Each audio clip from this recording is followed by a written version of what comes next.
You are a controller, not a combat pilot. Sit down and let the professionals handle this. The words cracked across the tower cab of Ashland Regional Airfield at 6:47 in the evening, and Meredith Callaway did not sit down. She stood at the radar console with her headset pressed to one ear, grey light from the setting sun cutting long shadows across a face that had not slept properly in 2 days. Her uniform shirt was regulation blue, sleeves rolled to the elbow, and on the inside of her left forearm, visible only when she reached for the frequency dial, was a thin white scar shaped like a lightning bolt that none of the 6 people in that cab had ever asked her about. Down in the break room 1 floor below, a young controller named Priya Anand had frozen mid-step on the stairwell, headset cable trailing from her hand, and heard every word Gerald Voss had just shouted. She did not move. She did not breathe. She only listened because something about the stillness in Meredith's voice on the intercom made the hair on her arms stand up. A controller who spoke like she'd done this before. A woman the tower was about to lose without ever knowing what they had. If you've never heard a story like this before, settle in, because this one earns every minute of your time. And if this is your first time here, consider staying a while longer. We tell true feeling stories about the quiet ones, the overlooked ones, the people who carry entire lives no one bothers to ask about. 3 hours before Gerald Voss raised his voice in that tower cab, Ashland Regional Airfield did not care what kind of day anyone was having. The airfield sat on the eastern edge of Ashland County, Virginia, a modest regional field that handled charter traffic, a flight school, and the occasional National Guard exercise that used its long runway for touch and goes. Meredith had been on shift since 4 that morning, and by the time the sun cracked the horizon, she had already worked 2 near-miss situations that never made it into any incident report, because she had caught them before they became incidents at all. She moved through the tower cab the way she moved through everything, unhurried, deliberate, her hand finding the correct switch without looking, her eyes tracking 3 aircraft at once, while her voice stayed level enough that pilots on the other end of the radio never once heard the math she was running in her head. The younger controllers found her difficult to read. She did not laugh at the jokes that circulated during slow stretches. She ate lunch alone, usually standing, usually looking out at the runway rather than at anyone in the room. Priya, only 8 months into the job, had once asked her directly why she never seemed rattled, and Meredith had answered with a small, unreadable smile and said only that panic was a luxury she'd given up a long time ago. It was the kind of answer that closed a door rather than opened one, and most people in that tower had learned not to knock on it twice. What they mistook for coldness was something else entirely. It was the economy of someone who had once operated in conditions where wasted motion cost lives, and the habit had never left her, the way certain habits never do. She checked her mirrors before she needed to. She kept her back to no open door. She counted exits in every room she entered, a reflex so old she no longer noticed herself doing it. Younger colleagues mistook it for coldness, until the day they needed her calm instead of their own, and then, without exception, they were grateful for it. What none of them knew, what no one at Ashland Regional had ever known, not Gerald Voss, not Priya Anand, not a single soul on that shift, was that 12 years earlier, Meredith Callaway had worn a different uniform and answered to a different name over the radio. 12 years earlier, in the high, cold passes above the Kunar River Valley, in eastern Afghanistan, First Lieutenant Meredith Callaway had flown as the lead in a 2-ship element tasked with escorting a downed rescue helicopter out of a valley that 3 separate ground units had already declared unrecoverable. The call sign she carried into that mission was Widowmaker, earned 2 years before that on a training range in Nevada after she'd threaded a formation through weather no instructor believed was survivable, and brought every aircraft home without a scratch. On that night above the Kunar, with small arms fire climbing toward the rescue bird and a second helicopter inbound with no fuel to spare, Meredith had held a firing solution open for 4 minutes and 11 seconds, under conditions that would later be described in the official report only as degraded. A word that did no justice to what she had actually done, which was fly blind on instinct and trust alone, while 24 lives waited on the other end of her patience.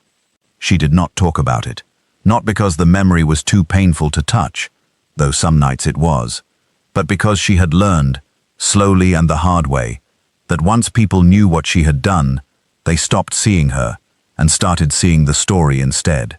They wanted the mission, not the woman. They wanted the call sign, not the coffee order. So somewhere in the 12 years between that valley and this tower cab, she had folded Widowmaker into a drawer she did not open, and built an ordinary life instead, one that asked nothing of her except competence, which she had in abundance and never needed anyone to notice. Gerald Voss had run the tower at Ashland Regional for 19 years. He was not, by any honest account, a cruel man. He had built that facility's safety record from the ground up, had mentored a dozen controllers who now worked towers twice the size of his, and genuinely believed, with the kind of conviction that does not bend easily, that the procedures he enforced were the only thing standing between order and catastrophe. Somewhere in those 19 years, though, that belief had calcified into something closer to control than to safety, and Gerald had stopped being able to tell the difference. He corrected Meredith's phraseology in front of trainees, even when it wasn't wrong. He second-guessed her spacing calls, even when the numbers worked. It was a small habit, barely worth mentioning on its own. The kind of thing that looked, from a distance, like thoroughness. The inciting moment came quietly, the way it always does. A regional charter on approach reported a soft vibration in its left engine. Nothing alarming, nothing that triggered a checklist. Choose a voice that resonates with you, and let's begin our creative audio journey together. A half-second hesitation, a held breath, and without asking anyone's permission, she pulled the aircraft's maintenance history, cross-referenced it against a service bulletin she happened to remember from a briefing packet 8 months old, and quietly rerouted the charter to the longer runway before the vibration became anything worse. She did it in under 90 seconds. She stepped back from the console before anyone could thank her, already moving to the next aircraft in her sequence.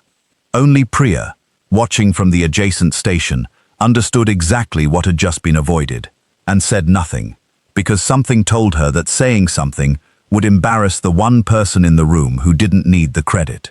It was less than an hour later that the real emergency broke across the frequency, and it was that emergency that put Gerald Voss and Meredith Calloway on opposite sides of the tower cab for the first and only time. Ashland Tower, Havoc 2-1, declaring an emergency, single ship, hydraulic failure, requesting priority handling, souls on board 1. The voice came in clipped and controlled, an Air National Guard F-22 Raptor out of a training detachment 30 miles north, its pilot fighting a jet that had just lost primary hydraulics at 11,000 feet. Gerald Voss took the position himself, the way he always did when something serious came through, and began issuing vectors in a voice that had commanded that tower for 19 years.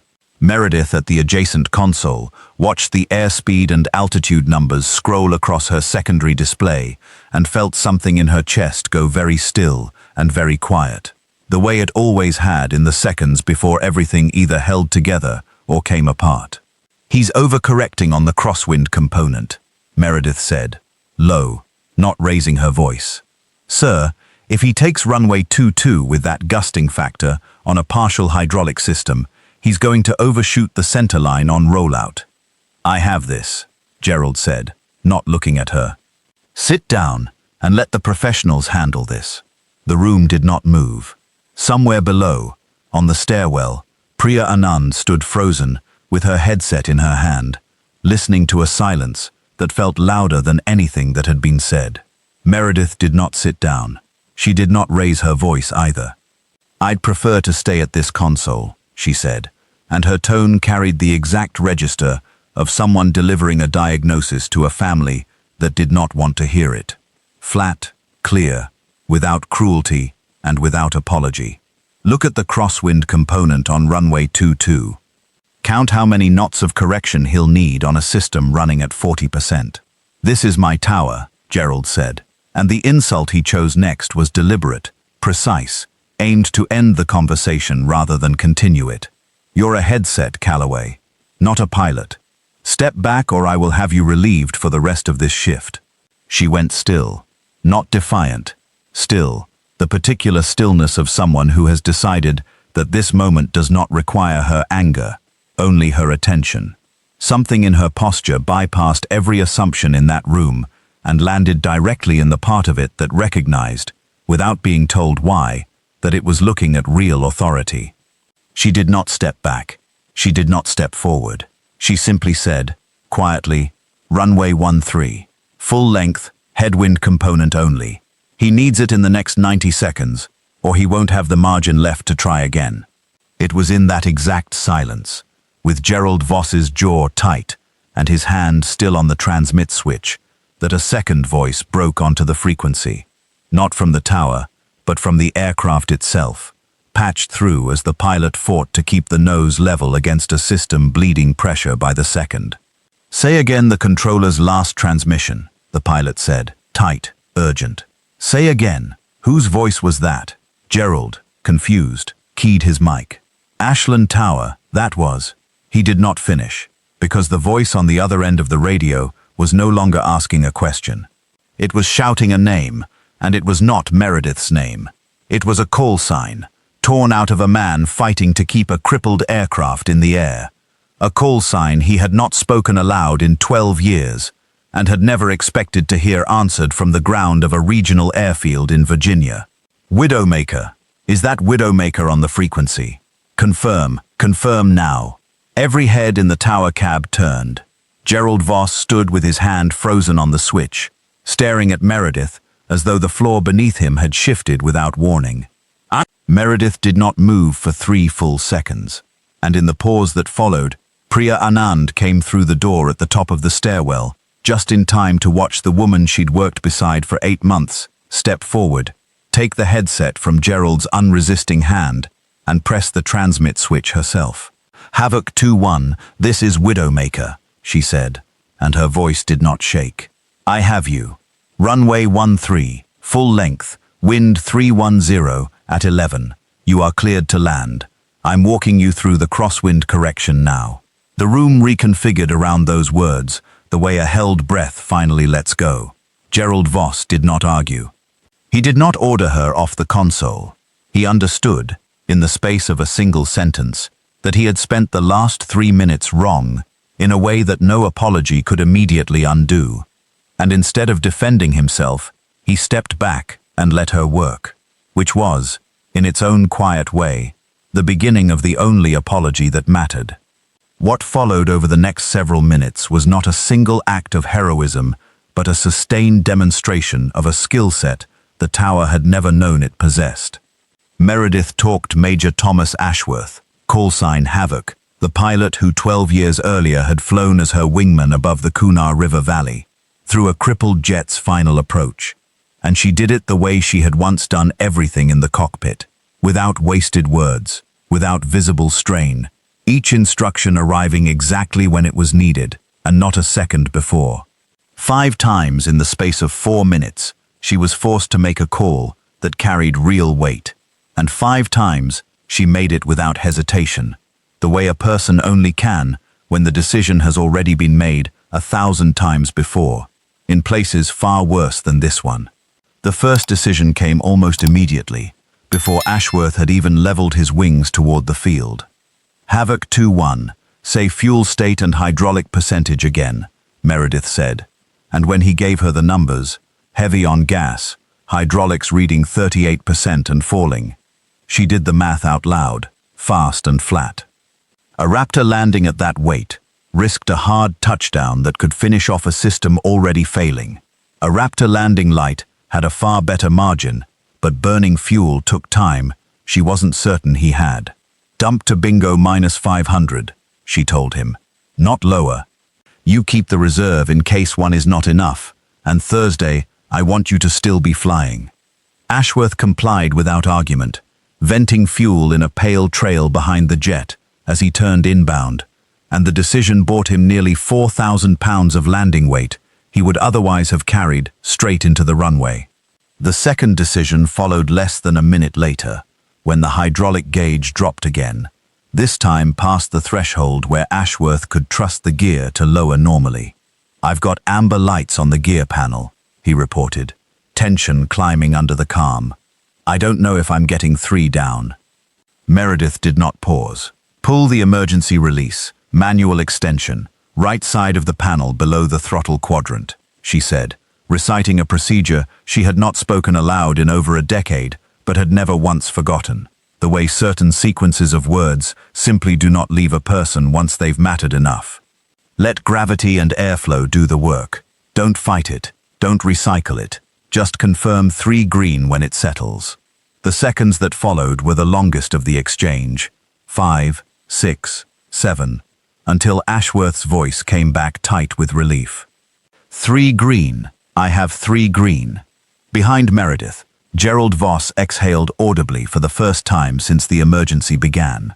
The third decision was the wind shear correction, and it came as the jet crossed the outer marker, with the runway finally in sight. A gust line was moving across the threshold, faster than the forecast had predicted, the kind of crosswind component that could shove a healthy aircraft off centerline, let alone one running on emergency hydraulics. Meredith read it off her display before Ashworth could feel it in the controls. "Crosswinds building. Correct 10 degrees left of centerline now. Don't wait for it to push you," she said. And when the jet's nose came around exactly 10 degrees, holding steady against a gust that would otherwise have walked it toward the runway lights, she said nothing else about it, because there was nothing else that needed saying. The fourth decision was the one that would have broken a less experienced controller entirely, because it required her to tell a man fighting to keep his aircraft level that going around was not, in fact, the safer option. Standard procedure in a hydraulic emergency called for a stabilized approach with a mandatory go-around if anything looked wrong on short final. And everything about this approach looked wrong. But Meredith had watched the hydraulic percentage bleed steadily downward across 4 minutes of radio traffic, and she understood, with the particular clarity of someone who had made this exact kind of arithmetic before, that a second attempt would very likely find nothing left to fly with. "Do not go around," she said, each word deliberate, cutting through the standard instinct drilled into every pilot who had ever sat in that seat. "You commit on this pass, sync rate's good, you have the runway made. If you climb back into that pattern, you may not get a system to bring back down. This is the one." It was the kind of call that could end a controller's career if she was wrong, and she made it in under 2 seconds, because somewhere underneath the headset and the regional airfield and the 12 quiet years, she was still the pilot who had once held a firing solution open for 4 minutes and 11 seconds, while 24 lives waited on her patience. The fifth and final decision arrived in the last 10 seconds before the wheels touched pavement, and it was not aerodynamic at all. Ashworth's voice had begun to fray at the edges, the particular strain of a man who has done everything right and is still waiting to find out if it was enough. Meredith heard it the way she heard everything, underneath the words rather than in them, and she made the choice to spend her final transmission not on a number or a vector, but on 4 words, delivered with the exact calm she had once used to keep frightened young pilots from freezing at the controls in far colder skies than these. "You've done this before," she said, and something in Ashworth's breathing changed on the other end of the frequency, the panic receding just enough to let his hands finish what his training had already taught them to do. Beside her, a controller trainee named Marcus Eby had begun to shake, his hand hovering uselessly over a switch he no longer trusted himself to touch, overwhelmed by the weight of watching a man's life balance on a runway 3 miles away. Meredith did not stop what she was doing to comfort him. She simply reached over without looking, placed his hand back on the correct panel, and said, low enough that only he could hear it, "Breathe with me. In for 4. You're not the one flying this. You're just here to make sure I have what I need." It steadied him more than any reassurance could have, because it gave him a task instead of a feeling. Gerald Voss, standing to the side of the console he had commanded for 19 years, did the only useful thing left available to him. He picked up the crash phone without being asked and alerted the airfield's emergency response team, relaying Meredith's exact numbers: fuel state, souls on board, hydraulic percentage, word for word, because for the first time in longer than he could remember, he understood that his job in that moment was not to lead. He did not reach for the microphone again. He did not offer a correction. He stood a half step back from the console that had been his for 19 years and let the numbers move through him toward the people who needed them, and there was a kind of dignity in that smallness that no one in the room would have expected of him an hour earlier. The F-22 came down on runway 13 at 6:52 in the evening, main gear touching first, the nose settling with a controlled, shuddering roll that ate 3,000 feet of centerline before the aircraft finally slowed to a stop, with its emergency lighting flashing across the tarmac, like a held breath finally released. In the tower cab, no one spoke for a moment.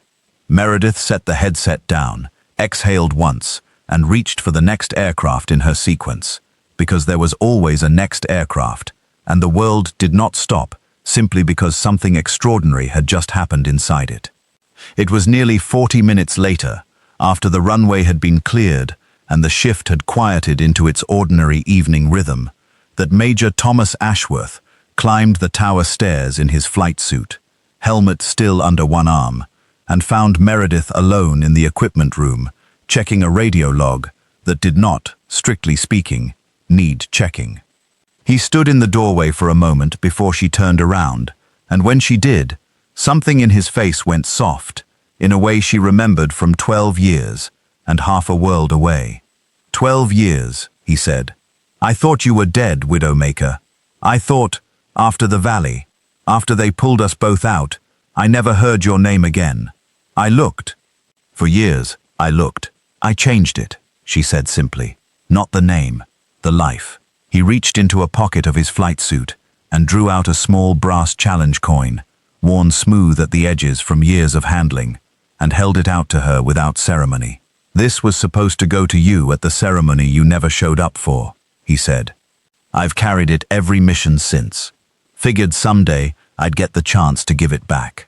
Meredith took it, turned it once between her fingers, and did not pretend the weight of it meant nothing to her. I'm not her anymore, she said quietly. Not in the way you mean it. Widowmaker did what she had to do, in a place that doesn't exist for me anymore. I'm a controller. I like the quiet of it. I like that nobody in this building needs me to be extraordinary. They just need me to be exact. Ashland's about to lose an entire wing of good pilots to a base 3 states over, Ashworth said. I could get you a training command inside a year. You'd be teaching people like me not to die in valleys like that one. I know, she said, and something in her voice softened without breaking. And I'm not going to take it. The woman who earned that coin and the woman standing in this room are not the same person, even if we share a face. That distinction matters to me more than you know. He studied her for a long moment, clearly unconvinced, but he did not press it. Keep the coin anyway, he said. Not as a summons, just so somebody who knows what you actually did has proof it happened, even if you never tell another soul.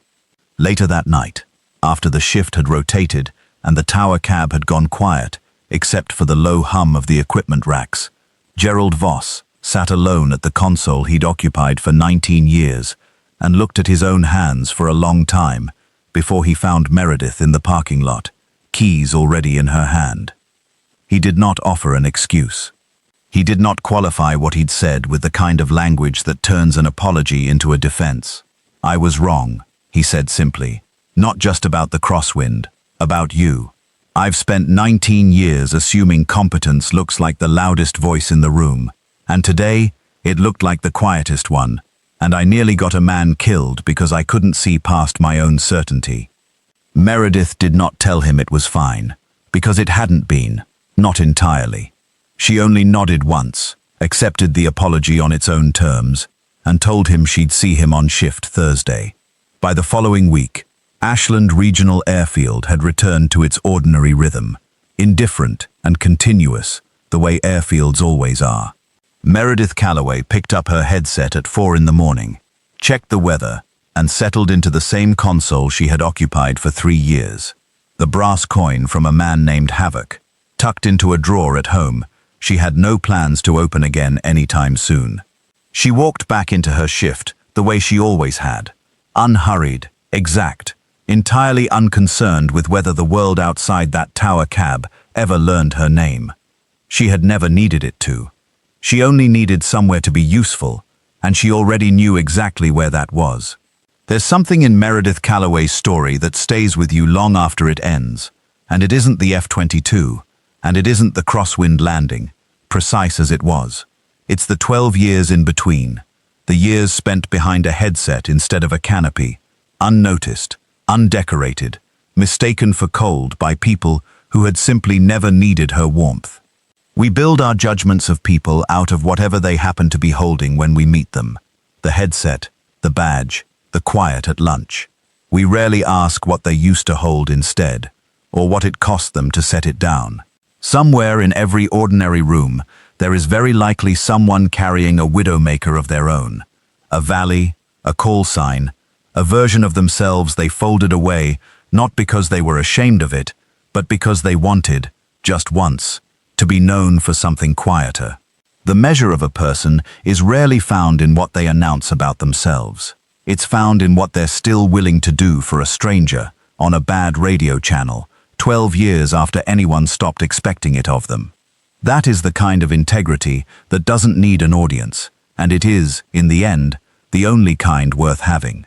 If this story stayed with you, type in the comment, "I am secured." Share it with someone who needs a reminder that the quiet ones are usually carrying more than anyone realizes. And if you haven't already, subscribing takes about 2 seconds, and it means you won't miss what comes next. These stories exist because you keep showing up for them. Thank you.